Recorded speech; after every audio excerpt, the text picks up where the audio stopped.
ভারতের বিজ্ঞানীরা বলেছে যারা পবিত্র থাকবে তাদের করুণা হবে না। ভারতবর্ষের মাটিতে একটা ব্যারাম এলো পৃথিবীর মাটিতে, নাম ছিল করুণা। কি নাম? কি নাম? আরে করুণা মানে দয়া। করুণা মানে ভারতবর্ষে নয়, বাংলাদেশের একটা লোক গেয়েছে, তার নাম এন্ডু কিশোর, হিন্দু মানুষ। কি গেয়েছে? মেহেরবান খোদা কি করুণা, যে বোঝে সে হয় দিবানা। কেন? স্বপ্ন দেন ইব্রাহিমকে, কুরবানি করো ইসমাইলকে, নিষেধ করেন ছুরিকে, না কাটে গলা পয়গম্বরীর। কথা ঠিক না? হিন্দু মানুষ গাইছে।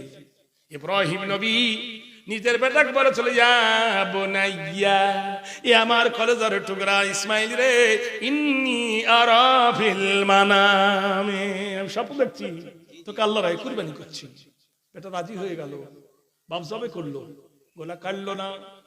ছেলে বাপকে বলছে, ইয়া বাতিফ আল ফালমাতু মারাসাতাজিদুনি ইনশাআল্লাহু মিনাস সাবিরিন। আব্বা ছুরি চালাচ্ছ, ছুরির ধারটা উপর দিকে করেছো, ফালমাতু মার চালাও, সাতাজিদুনি ইনশাআল্লাহু মিনাস সাবিরিন, পরীক্ষা করে কাটাও, আমি সহ্য করব, ধৈর্য ধরবো, নড়বো না, হিলবো না। গলা কেটেছিল, জোরে বলুন।